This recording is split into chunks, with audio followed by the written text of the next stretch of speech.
Corse, 2 morts, un policier et un nationaliste au cours d'une fusillade à Ajaccio.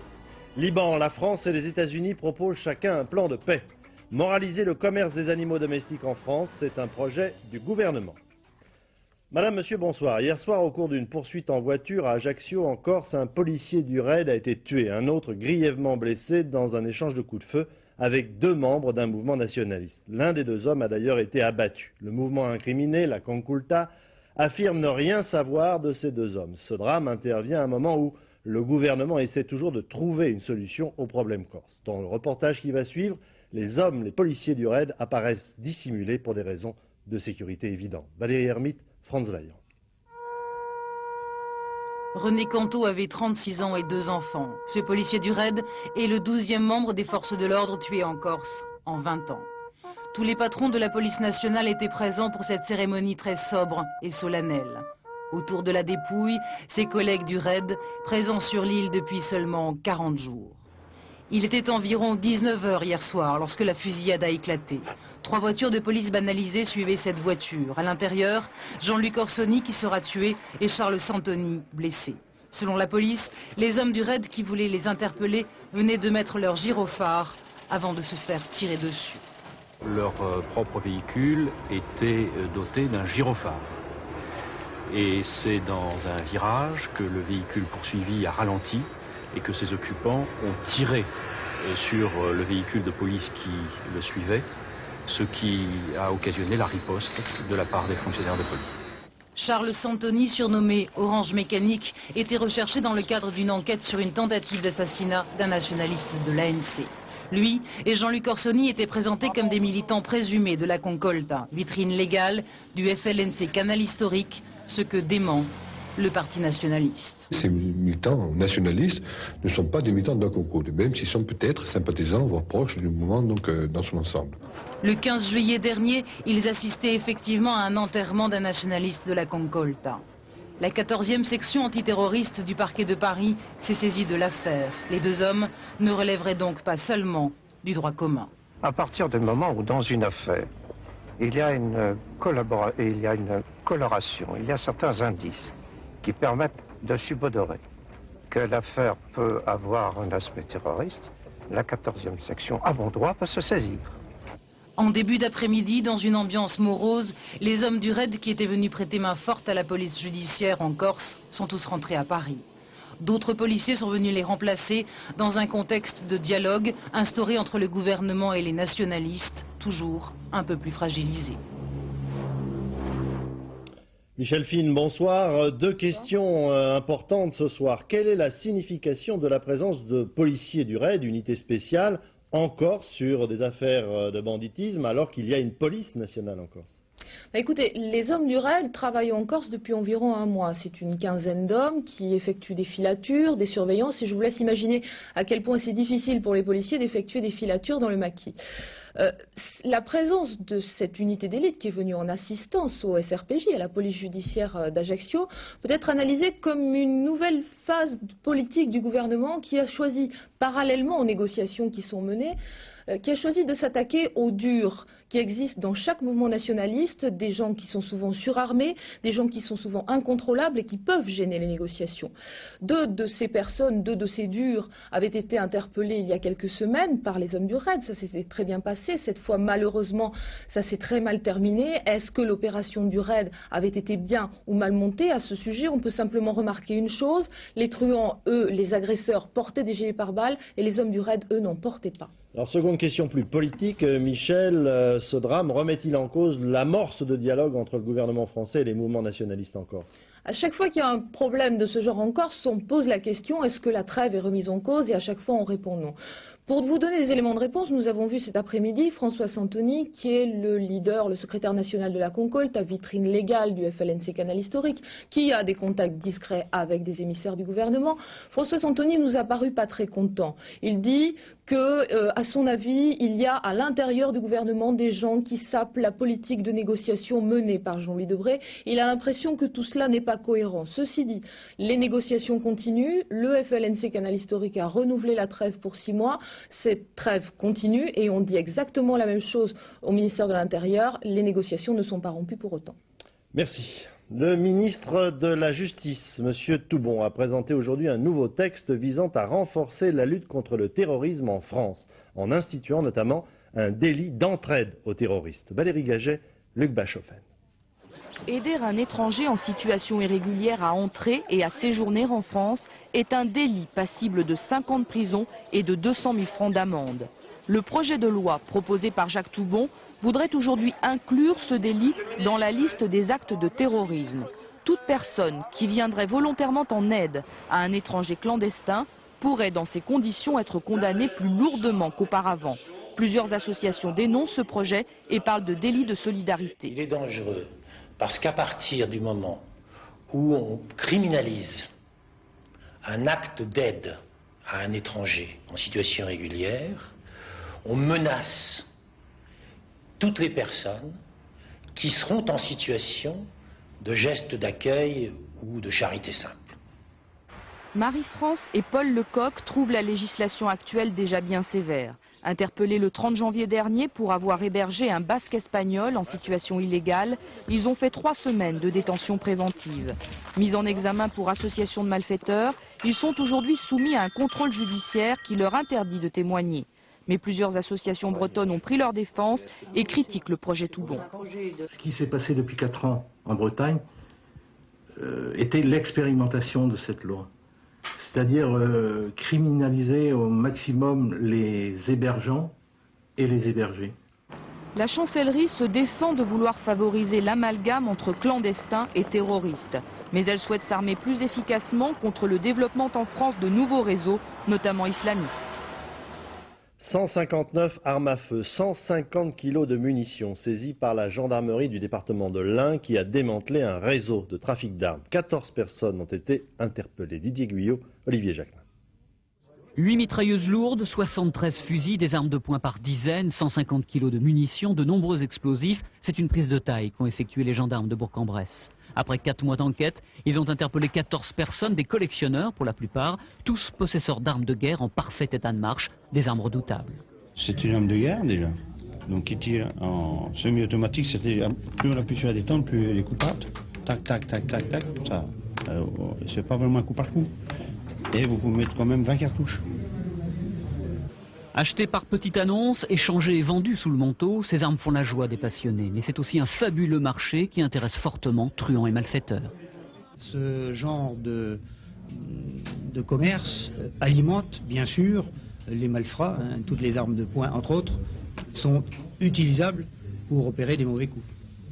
Les experts en balistique vont désormais étudier ces armes afin de savoir si elles ont déjà servi. Mais les gendarmes, eux, sont d'ores et déjà satisfaits car ils sont sûrs que les truands qu'ils trouveront face à eux ne les auront pas en leur possession.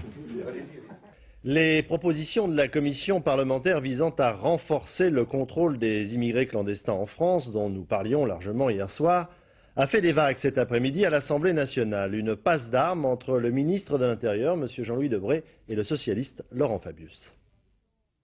L'immigration est utilisée une fois de plus comme un bouc émissaire sans apporter... Un peu de calme, M. Herman. Sans apporter... peu de calme. Je vous en prie, poursuivez. Sans apporter de solution ni à la question de l'emploi, ni à la question de l'immigration clandestine. Ce n'est pas en reprenant les thèses d'un parti d'extrême droite qu'on fera diminuer son audience.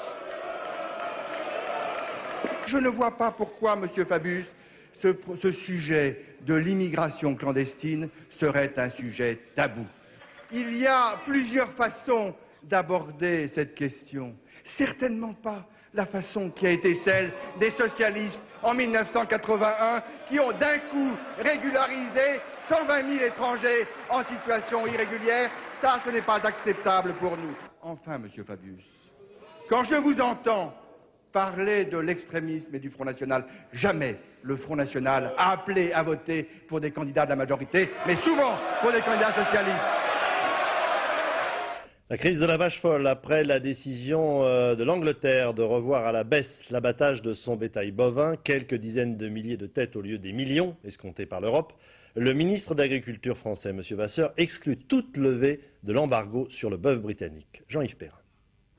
Au menu du bœuf, rien que du bœuf. Les éleveurs français ont sorti les barbecues. Chaque jour, un nouveau département. Hier, les Côtes-d'Armor, aujourd'hui, la Seine-Maritime. Manifestation bon enfant autour d'une entrecôte pour convaincre les consommateurs réticents, mais aussi pour obtenir des pouvoirs publics un soutien des cours. Ils ont tendance à piquer du nez. Et ce n'est pas le dernier revirement du ministre britannique de l'Agriculture qui va leur donner espoir.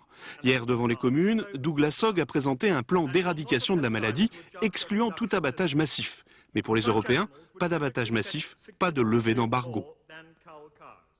J'estime que les raisons pour lesquelles nous avons établi ce cordon sanitaire demeurent à l'heure actuelle. On verra par la suite quelles sont les décisions prises par les Anglais. Mais en ce qui me concerne, en ce qui concerne le gouvernement français, nous pensons que le maintien de ce cordon sanitaire est nécessaire. Cordon sanitaire, c'est cela que les Britanniques contestent. Pour eux, cette mesure est avant tout économique. Et c'est pour cela qu'ils attaquent Bruxelles devant la Cour européenne de justice. Et pour accélérer les recherches sur la possible transmission de la maladie de la vache folle à l'homme, un comité d'experts scientifiques a été mis sur pied en France pour coordonner les travaux des médecins et des chercheurs, et de nouveaux crédits ont été alloués par les pouvoirs publics. En Grande-Bretagne, c'est à Édimbourg, en Écosse, que sont étudiés ces phénomènes. Les spécialistes ont inoculé à des rats et à des souris des tissus cellulaires prélevés sur les 10 jeunes gens morts de la maladie de Creutzfeldt-Jakob, peut-être en relation avec la maladie de la vache folle. C'est ce que devront d'ailleurs établir ces chercheurs. Pour la première fois, ils nous ouvrent leurs portes. Bernard Lebrun. Édimbourg, capitale culturelle de l'Écosse, centre universitaire et hospitalier mondialement connu pour la qualité de ses recherches microbiologiques. Dans ce CHU est installée la fameuse unité de surveillance de la maladie de Creutzfeldt-Jakob pour la Grande-Bretagne. C'est ici que l'équipe des professeurs Will et Aronside ont dépisté les 10 cas qui ont déclenché la crise européenne de la vache folle. Une expérience fondamentale est désormais menée dans ce laboratoire pour obtenir enfin la réponse à la fameuse question: y a-t-il un lien entre l'encéphalopathie spongiforme bovine et le développement chez de jeunes patients de la maladie de Creutzfeldt-Jakob?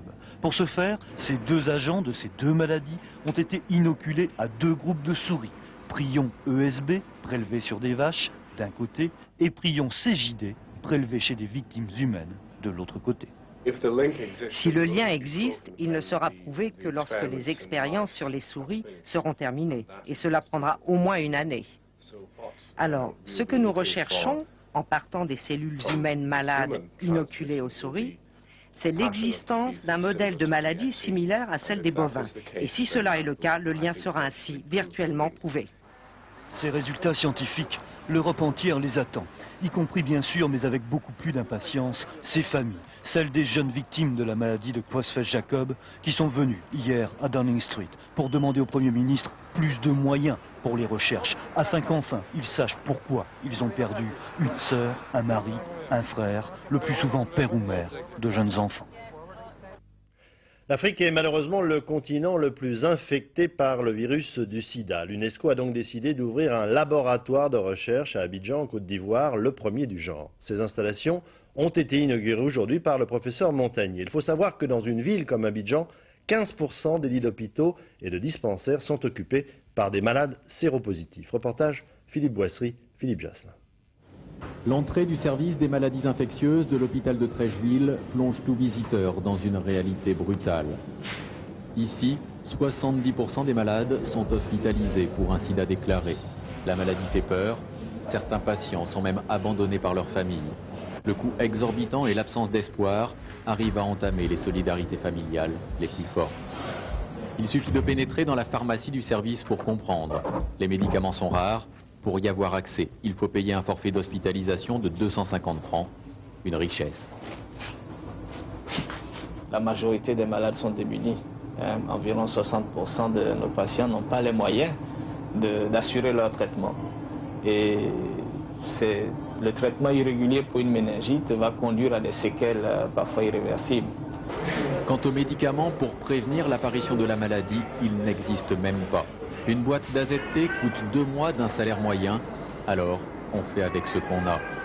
L'inauguration ce matin du laboratoire de la Fondation Montagnier en est l'illustration. Le chercheur explique au président de Côte d'Ivoire et du Congo que pour la première fois ici, un laboratoire offrira des conditions de sécurité maximum pour une recherche adaptée et vous travaillez dedans. Il faut aussi tenir compte de médications complémentaires qui peuvent venir justement de l'expérience africaine. Et peut-être ces médications complémentaires permettront de diminuer les doses de médicaments antiviraux et aussi de renforcer leur action. Donc c'est un espoir. Je ne dis pas qu'on a gagné, mais enfin, c'est un début. Reste le travail de prévention, comme ici dans ce centre de santé communautaire implanté au cœur des quartiers. La mission est difficile. On a affaire à une certaine classe de la population, donc peut-être à eux, on n'utilise pas comme ça aussi le mot sida, ce qu'on peut dire, peut-être que ton sang est sale.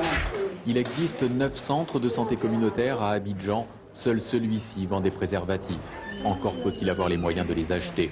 Aujourd'hui, le sida est une maladie qu'on trouve majoritairement dans les pays pauvres et qu'on soigne majoritairement dans les pays riches.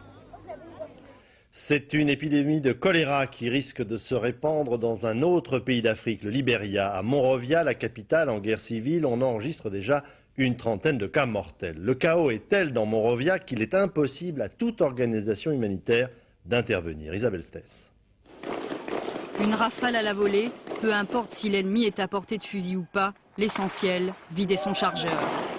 À Monrovia, chaque combattant, chaque groupe fait sa guerre. L'anarchie totale, on ignore combien d'entre eux tombent chaque jour sous les balles. La plupart ne sont encore que des adolescents, le ventre vide mais la tête pleine de chanvre et d'alcool, alors même entre eux, à chaque instant, tout peut dégénérer. Comme des incantations pour se donner du courage. Nous sommes ici près du camp militaire Barclay. Des combattants d'une faction rivale y sont retranchés avec des otages civils. 20 000 personnes au total. Tout a commencé il y a 9 jours, lorsque le fragile gouvernement de coalition a tenté d'arrêter un de ses membres, accusé de meurtre. Depuis, un peu partout à Monrovia, les chefs de guerre se livrent un combat sans merci. La population civile a trouvé refuge dans des camps de fortune où les vivres n'arrivent même plus, la plupart des organisations humanitaires ayant quitté la capitale. Quant aux 1600 ressortissants étrangers, ils ont été évacués par l'armée américaine vers la Sierra Leone voisine, laissant derrière eux Monrovia, ville fantôme. Il y a une semaine maintenant qu'Israël bombarde le sud du Liban en s'enfonçant toujours plus au nord. À ces attaques israéliennes, les milices du Hezbollah pro-iranien répondent par des salves-roquettes qui continuent de toucher le nord d'Israël. Pour autant, les prémices d'une négociation sont apparues. Enfin, il y a désormais 2 plans de paix en concurrence, le plan français et le plan américain. Philippe Arroy. Un drapeau israélien, un drapeau libanais, ces écoliers libanais qui se rendent à Tel Aviv invités par la municipalité, seraient-ils des précurseurs de la paix? Possible, mais prématuré, car la partie diplomatique s'annonce serrée pour obtenir un cessez-le-feu. Hervé de Charette, qui fait la navette entre Jérusalem, Damas et Beyrouth, en sait quelque chose. Il est porteur d'un plan français qui prévoit un accord écrit dans lequel Israël et le Hezbollah pro-iranien s'engagent à ne plus attaquer de populations civiles, accord garanti par un certain nombre de pays tiers, dont la France et les États-Unis. À sa façon, le Premier ministre libanais a fait part de son intérêt pour cette formule. J'ai des faiblesses vis-à-vis des Français, qu'on respecte très bien. Mais Jérusalem refuse le plan français. Hervé de Charette l'a appris au cours d'un entretien qualifié de difficile avec son homologue israélien, M. Barak. Shimon Peres, lui, préfère le plan américain, qui vise à neutraliser le Hezbollah avec garantie syrienne, la Syrie étant le véritable maître du jeu au Liban. Le Hezbollah a déjà rejeté le plan américain, tout comme l'Iran, qui ne cache plus ses liens avec l'organisation intégriste du Sud-Liban.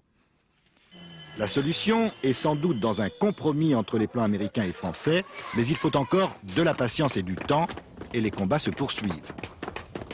Retour en France pour Air Inter, rebaptisé Air Inter Europe, c'est la première grève prévue pour 48 heures à partir de demain matin. Les personnels craignent un démantèlement de leur entreprise. Jean-Paul Chapelle, Pierre-Laurent Constant.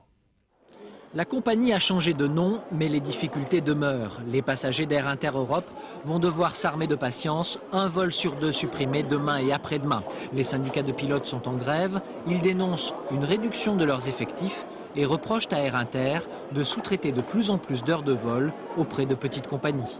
Ça nous inquiète terriblement. Les perspectives fixées par le président Blanc d'une nouvelle compagnie européenne qui devrait avoir lieu en mai 97 sur le socle d'Air Inter ne veulent absolument plus rien dire, puisque Air Inter ne sera plus qu'une peau de chagrin à ce moment-là. La direction conteste cette vision et précise que de nouvelles lignes ont été créées. Par exemple des transversales comme Nantes-Strasbourg, qui nécessitent de petits avions de moins de 100 places, des petits avions qu'elle ne possède pas. Air Inter Europe rappelle surtout que chaque jour de grève lui coûte 20 millions de francs. Un cruel manque à gagner pour une compagnie qui a déjà perdu l'an dernier près de 500 millions de francs. Peut-être un sujet à méditer pour les personnels d'Air Inter. Il y a quelque temps, la compagnie américaine United Airlines était au bord de la faillite. C'est alors que ses personnels ont décidé tout simplement de la racheter. Sophie Joux, Didier Dahan. Depuis 2 ans, le pilote Georges Bussoni est pour de bon aux commandes de son avion. Il a racheté sa compagnie United Airlines avec ses collègues pilotes, mécaniciens et personnel au sol. Acteur clé d'une aventure qui n'en finit pas d'étonner l'Amérique du business.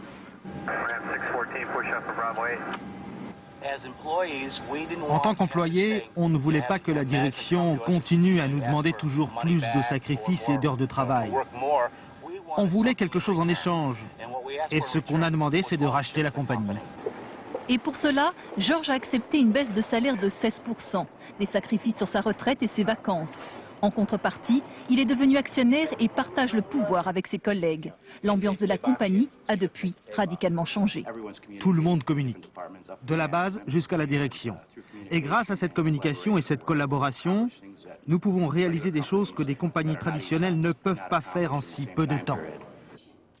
C'est ici, au sein des commandos de réflexion, que tout se décide. Formation, investissement, service, rien n'échappe à la vigilance des nouveaux actionnaires. Voici un merveilleux Chablis. Pourquoi ne pas le servir de cette façon, au lieu de cacher l'étiquette avec la serviette? Les salariés sont sur tous les fronts, ils n'hésitent pas même à se mettre en scène. Ce sont eux aujourd'hui les vedettes des campagnes publicitaires. Bref, le moral des employés est au beau fixe et ils s'étonnent chaque jour du cours de leurs actions. Côté 440 francs lors du rachat, elles valent aujourd'hui le double. Les aventuriers de United Airlines sont aujourd'hui au 7e ciel. Il y avait de l'orage dans l'air ce matin à Paris à l'occasion de la réunion du comité d'entreprise de la SNCF. Le PDG a annoncé un déficit prévu de 12 milliards de francs pour 1996 et par la même occasion une restructuration des services centraux avec réduction d'effectifs. Les syndicats n'étaient pas d'accord du tout. Luc Bazizin, Bernard Puissesson. Bousculade à l'entrée de la salle de réunion où se tient le comité central d'entreprise consacré au projet de budget pour 1996 à la SNCF. Ces salariés-là n'étaient à l'origine pas invités, mais ils sont venus pour exprimer leurs craintes à la direction. Ce n'est pas en opposant les cheminots et en cherchant à les culpabiliser que l'activité ferroviaire pourra se développer. Ce n'est pas non plus en supprimant les effectifs des services et directions centrales que diminueront chômage et exclusion.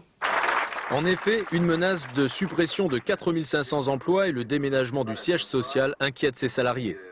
Monsieur Leclerc, si vous trouvez ces bureaux exécrables, vous pouvez les quitter. Moi, il me semble qu'on peut s'y trouver bien. On a des élus au CCE qui, à mon avis, sont capables de gérer l'entreprise sans vous. Il n'est pas question de laisser dire qu'on prépare la case de l'entreprise. Au contraire, on prépare ce redémarrage. Et pour y parvenir, direction et salariés se sont finalement entendus pour organiser des tables rondes. Ce que je sais, c'est que je m'aperçois que les cheminots restent mobilisés. Et s'il avait compté sur autre chose, je crois qu'ils sont déçus ou qu'ils sont de suite démentis. À l'appel de la CGT, une action des cheminots est d'ailleurs prévue mardi 23 avril prochain. Des gens qui sont des strates successives. Au Conseil des ministres, ce matin, le gouvernement s'est préoccupé de la place des animaux domestiques dans la société française. On compte en France plusieurs millions de chats et de chiens. Le ministre de l'Agriculture envisage donc de moraliser le commerce de ces animaux, de mieux les protéger, de faciliter l'adoption des animaux errants ou encore abandonnés. Gilles Marinet, Éric Delagnon. 7,5 millions de chiens, 8 millions de chats, dont beaucoup vivent en ville, une population bien difficile à contrôler. En effet, la grande majorité de ces animaux de compagnie est vendue de particulier à particulier, la plupart du temps sans les garanties sanitaires apportées par les animaleries. Les professionnels sont d'ailleurs les premiers à dénoncer un marché parallèle florissant. Il y a beaucoup de petites annonces qui passent dans les revues spécialisées ou non, où si on regarde d'un peu plus près, on s'aperçoit que c'est généralement les mêmes numéros de téléphone qui reviennent toutes les semaines ou tous les 15 jours. Donc effectivement, on peut en déduire qu'il y a un marché parallèle. Le projet gouvernemental préconise un encadrement beaucoup plus strict des conditions de vente par les non-professionnels. Pour cela, tous les chiens et chats seront soumis à l'obligation d'identification en clair, le tatouage systématique, mesure souhaitée par les vétérinaires. Le seul moyen, c'est le tatouage. Il n'y a pas d'autre solution. Une fois que ces animaux sont tatoués, dans ces cas-là, il est très simple, en cas d'animal errant, de retrouver le propriétaire et de régler le problème de l'errance de l'animal, aussi bien que pour l'agressivité. Les propriétaires qui laissent errer leurs animaux, un comportement qui tend à se développer ou qui encourage leur agressivité, se verraient infliger des pénalités plus grandes. Enfin, soyons équitables. Chiens et chats, même s'ils tiennent la vedette, ne sont pas les seuls concernés. La France compte 1 million de rongeurs, 6 millions d'oiseaux et 19 millions de poissons domestiques. Les enfants des académies de Bordeaux, Paris, Créteil et encore Versailles sont en vacances. Cette année, les congés sont répartis de telle façon que ces écoliers ont eu un long début de trimestre jusqu'aux vacances de février, suivi d'une courte période de travail jusqu'à Pâques. Un véritable casse-tête pour les parents et plus spécialement, bien entendu, pour les couples qui travaillent. Chantal Kimerlin, Jacques Grégor. Quand on part en vacances sans ses parents, mieux vaut ne pas se sentir trop seul. Doudou bien accroché, jeu de grands ou câlin fraternel. Au titou, prévision de neige, on se réchauffe la tête, le cœur comme on peut. Depuis ce matin, on compte par centaines les enfants qui voyagent sur le mode j'y vais avec joie, mais j'y vais seul et j'écoute maman. Et puis quand tu arrives à l'heure d'arrivée, tu commences 10 minutes avant à préparer tes affaires et avant tu arrives. Papa travaille, maman aussi, c'est le rythme de bien des familles, c'est un rythme qu'a ignoré l'éducation nationale. C'est pas facile d'organiser 30 jours de vacances pour les enfants en 2 mois de temps. C'est une répartition complètement inégale, pas souhaitable, à recommencer en tout cas. Hein. C'est trop rapproché par rapport aux dernières, voilà. C'est pas facile et ça coûte cher aussi. Alors à chacun sa solution, mis à part celle qui a encore le plus de succès, les vacances chez les grands-parents. J'ai pris 4 jours de vacances pour emmener les 2 enfants. Donc là, elle va rester chez sa tante et l'autre vient ensuite avec moi. Ça dépend, il y a des vacances, ils sont simplement au centre de loisirs parce que j'ai pas le temps d'organiser quoi que ce soit. J'en ai 2, alors il y en a un qui part et l'autre qui reste. Depuis Noël, les vacances 3 zones sont tellement étalées que les cousins lillois n'ont pas pu rencontrer leurs cousins marseillais qui n'ont pas plus de chance de voir la Tour Eiffel avec leurs cousins parisiens qui n'iront pas pêcher eux la crevette avec leurs cousins bretons. On a des petits-enfants dans les 3 zones et que ça contrarie nos regroupements familiaux. Enfin, au milieu du casse-tête du calendrier scolaire, les mères sont bien toutes des mères débrouille ou des mères courage, en plus d'être toujours et encore des mères tendresse. Dans l'affaire de la gestion de son voilier, le Fosséa, Bernard Tapie connaîtra le jugement le 31 mai prochain. C'est ce qu'a décidé aujourd'hui le tribunal de Paris à l'issue des plaidoiries de la défense. Le président du Conseil général de Belfort, M. Proust, récemment libéré dans l'affaire Gigastorage, est bien décidé à prouver son innocence. Il a donc décidé de diffuser sur le réseau Internet le dossier de l'affaire. Sébastien Vibert, Didier Rancoeur. Depuis sa sortie de prison le 31 mars dernier, Christian Proust mène une véritable campagne médiatique. Le président du Conseil général du territoire de Belfort nous a donné rendez-vous dans un café parisien abonné au réseau Internet. Car depuis ce matin, chacun peut lire sur ordinateur l'un des procès-verbaux du dossier d'instruction de l'affaire Gigastorage. Une affaire dans laquelle Christian Proust est mis en examen pour escroquerie et qui lui a valu 17 jours de détention provisoire. Les gens ont tendance à se dire qu'il n'y a pas de fumée sans feu. Je veux montrer que la fumée et le feu ne viennent pas du dossier, qu'il n'y a rien dans le dossier. Et je suis obligé de faire cette démonstration de mon innocence. La présomption d'innocence est tuée par le secret de l'instruction. Donc c'est en ouvrant le dossier d'instruction que je permets en fait à tout le monde de voir qu'il n'y a rien dans ce dossier. La publication d'un dossier d'instruction sur Internet est une véritable première en France. Une copie de ce dossier se trouve entre les mains de journalistes dont l'agence est située à Santa Barbara, en Californie. C'est cette agence américaine qui a contacté Christian Proust pour assurer la diffusion des documents sur Internet. Y a-t-il pour autant violation du secret de l'instruction?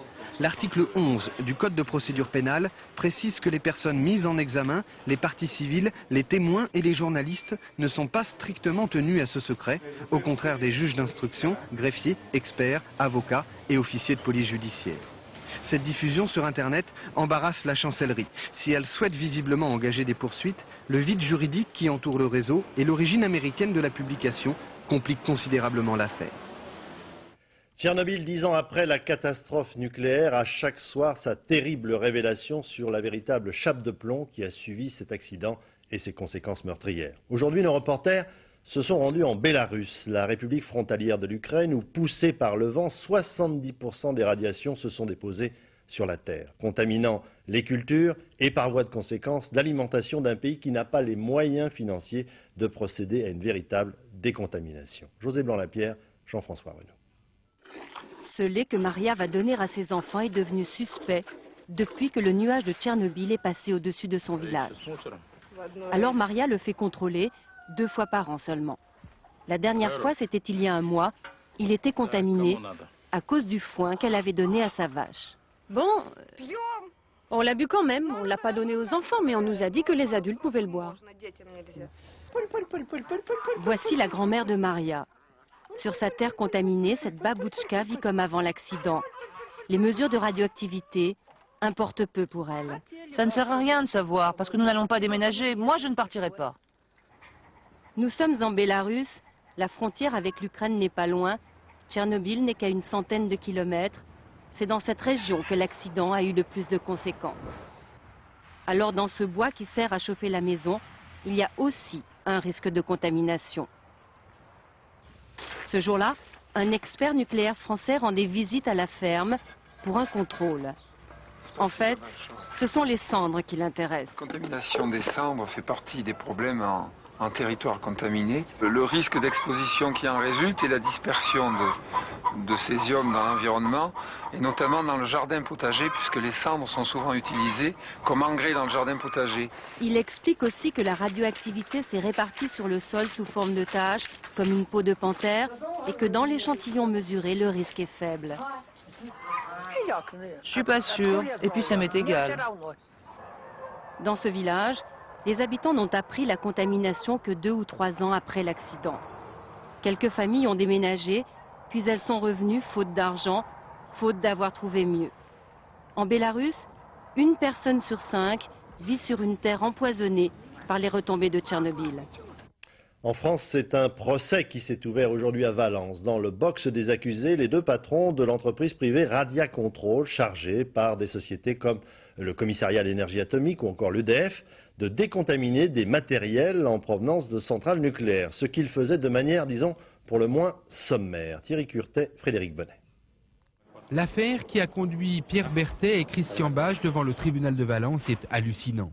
L'adjoint de l'agence Radia Control de Pierre Latte et son directeur travaillent pourtant depuis longtemps dans la sous-traitance nucléaire.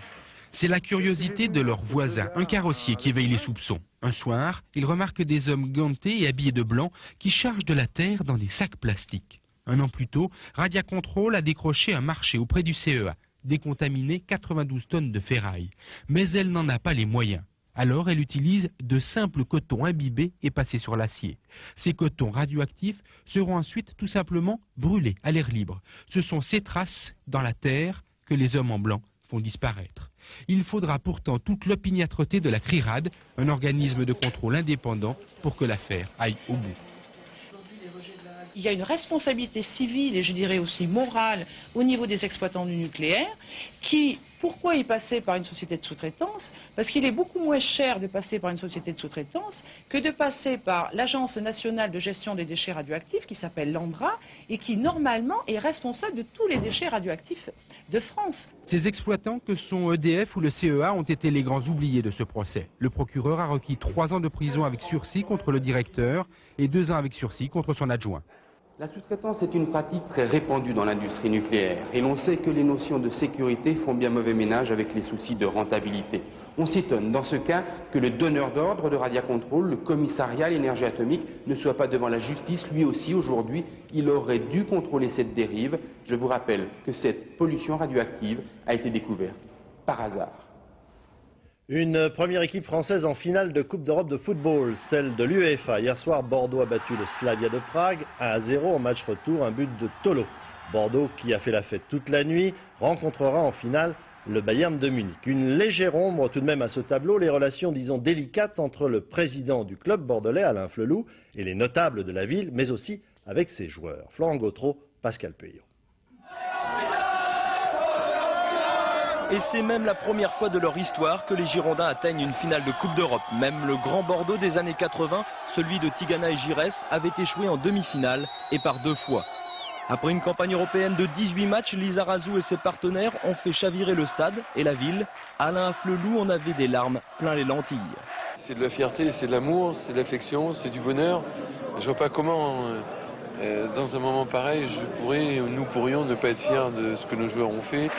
Oui, mais voilà, malgré ses déclarations et les habituelles scènes de joie, certains joueurs girondins ne sont plus fous d'Afflelou. Ils lui reprochent de ne pas avoir été toujours derrière eux dans les périodes difficiles du début de saison. Et dans le port de la Lune, des esprits chagrins affirment même que le président, comme son équipe, n'est présent que pour les grands rendez-vous.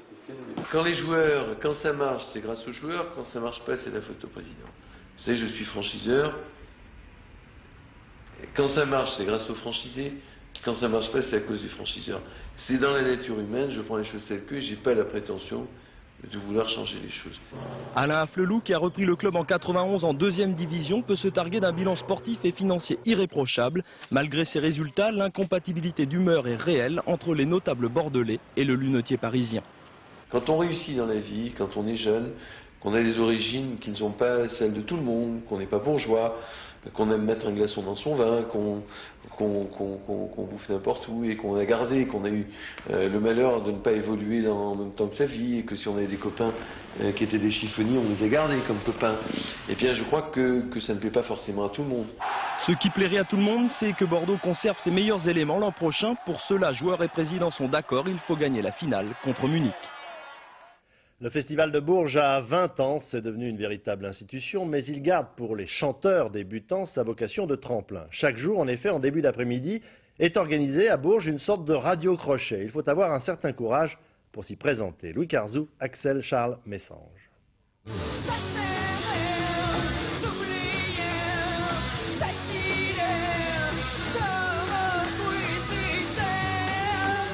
Ça bouge un peu, ça ressemble à... c'est un peu grunge, sympa.